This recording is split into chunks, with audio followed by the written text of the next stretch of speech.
was behind Brion Cockard yesterday. Gosh, it's tight into that one, isn't it?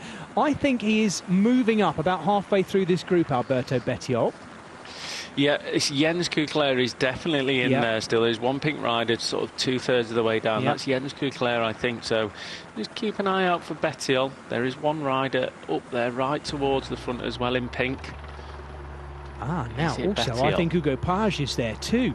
There's 3 riders there from Entourage Circus Wanty, and the last one of them, the taller figure, who I think has just been detached from his team, pretty certain that is Hugo Page. Now there is a very fast finisher who's in a great position here.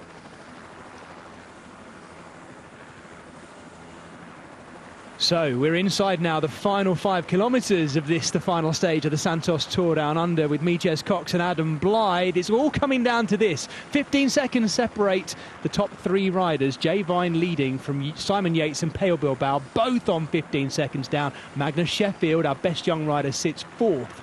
And it's all back together. We've had 2 main breakaways, one really big one actually with 13 riders in. Eventually, this course has proved to be, both at the same time, not quite hard enough to smash things apart, but hard enough to make the riders in the breakaway really suffer as they were reeled back in. And we're now down to a position where we're effectively watching what is a whittled down main peloton contesting the finish for both the stage win and potentially, should anything big happen in the next few kilometres, a gap that might open up in the general classification. The ochre leader's jersey of Jay Vine is right there in the middle of your shot. The Australian has looked rock solid all race since he took over the race lead on stage 3 into Campbelltown. Can he hang on? And I guess the next question should be, how well can he do on this stage? I think he's the best climber in the race, but this is a strange old climb that's draggy, long and attritional.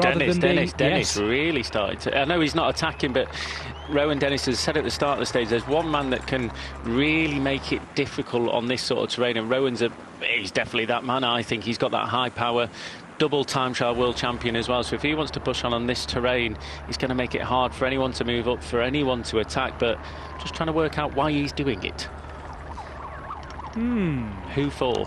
Yeah, good question. Timo Russen is probably their fastest finisher, but he has... Russen's already been in the breakaway today, so I doubt it's him.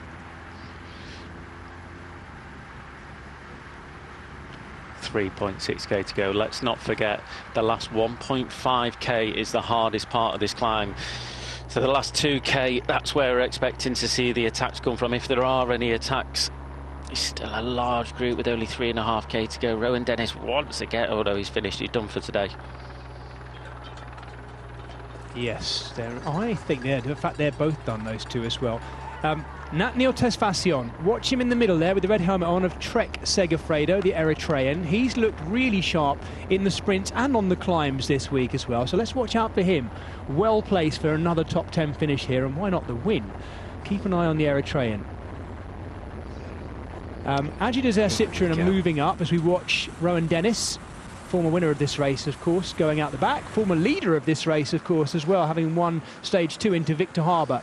We are now watching yesterday's winner, Brion Cockard, a day after the biggest win of his 10-year pro career, and he's in a good position. He's actually right in front of our race leader, Jay Vine. This is a danger man, definitely, in a way that we might not have been necessarily predicting exactly yesterday. He's a long way up, though, Adam, already. He's a long way up, yeah, but don't forget, if the attacks start to come from the more climbers, the further he is back, the harder it's going to be. So being this far forward for him is not a bad thing. He can react to things. He's got a little bit of sliding room. So if he was further back, it would be ultimately very hard, a lot harder for him. But Harper really pushing on the pedals now. This has got to be, that's his last turn done. My goodness, this is a big effort by Cofidis. This is Carvalho. Oh, he's left Cockard open at the front. Whoa. And Cockard now battling it out with the race leader, Jay Vine. There's an opportunity here for someone to take this up. Someone's got to take it up. The gaps have opened up behind. Crash. Just where just at the wrong moment as well. How on earth has that happened there? Such a shame for the riders who were involved in the sharp end of this race. Thankfully, we've not got any of the general classification riders there, or at least I don't think we have. Cockard has dropped back a little bit, but boy, is he working hard there. Yesterday's winner, the Cofidis man. Just trying to look. Oh, there's Simon Yates just there behind Coquard. Coquard's losing the wheel now, so Simon Yates, this is good for him. He's got to make an acceleration, and everyone's got to make that acceleration with him. Just coming onto the wheel of Ben O'Connor. He's gritting his teeth there. Brian Coquard's still hanging on. This is George Bennett leading for our race leader, Yates. There Yates is on the attack, and Connor's going with him. Here we go. Simon Yates has attacked. Ben O'Connor, the Australian, has gone with him, and this is the big opportunity for the British rider now to try and distance the ochre jersey, but he is ready for it. Jay Vine on. Here we go, 3 going clear. Once again, Jay Vine looks utterly impenetrable in terms of these attacks, but Yates, has he got another gear, and what has Ben O'Connor get left? Ben O'Connor looks like he's working the hardest in the middle. Jay Vine looks ice cold. Can Yates lift it one more time? Yates is doing a brilliant ride here, not sat down yet, not sat in the saddle, and this won't be an explosive attack. This will be one that he holds on to this high power. Watch Ben O'Connor's face. His teeth are going to be hurting. He's gritting him that hard sitting on the wheel. He finally sits down Yates, but more importantly, where is Peo Bilbao? If not anything at the minute, Simon Yates has secured his second place. He's still got to get rid of Vine there. Sorry, I was getting my J's mixed up, but he's doing all the work on the front of the minute. No doubt another kick going to come from Simon Yates in a minute.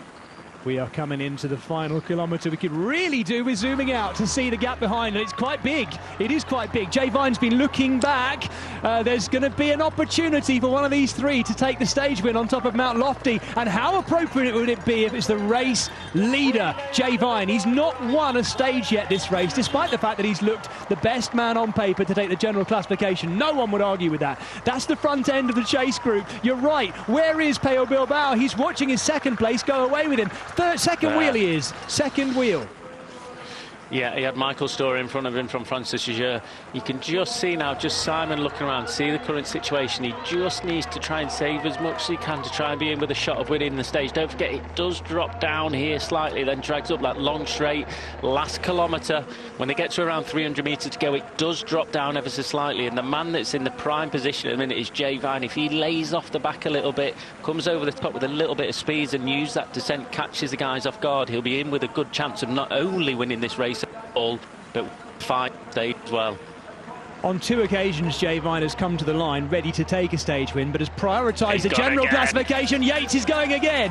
Simon Yates goes one more time on the drops. It's such a familiar attacking style. We've seen him use so many times. He's using this dig and really putting the hurt on Ben O'Connor, but Jay Vine, for the first time in this race, we can see him gritting the teeth and working hard, but he is level with Yates right now. Opportunity for a counter-attack, and here he goes. Ben O'Connor, the Australian, trying to see if he can distance his countryman, but Jay Vine is level to everything that's being thrown at him right now. Yates slotting in on the wheel. They can't mess around too much. Yates knows it too. He's looking back. If Ben O'Connor just presses on a bit here, we're back into the ramp to the finish. We are so close now, and they're also close to being swamped. They've got to be careful, Adam, surely. Yep, they've got to be careful there. Ben O'Connor still pushing on. He wanted to go on the attack there, but I think getting on the front, a podium spot on the final day would be great for him in terms of the stage. Jay Vine goes now just before that downhill, but they're coming close to him. Has Simon Yates got anything left? Jay Vine's open for the line. But taking the stage win at the end would be appropriate, wouldn't it? But here comes Yates. Simon Yates is up alongside him. He's not going to be beaten second again. No! He gets the stage win. Simon Yates takes the stage win. And Jay Vine has won only the 4th race of his professional career. And it's a World Tour stage race. Jay Vine is going to win the Santos Tour Down Under. And Yates at last gets that win he'd been hinting at all week. Exceptional time in there from Yates. You saw Jay Vine just kick over the top of that, start to drop down. Absolutely nailed after that, following one of the best climbers in the world there, Simon Yates. But Jay Vine, I mean, you could see how much he wanted that stage straight on O'Connor's wheel when he attacked. He almost accelerated too hard and rode into the back of him.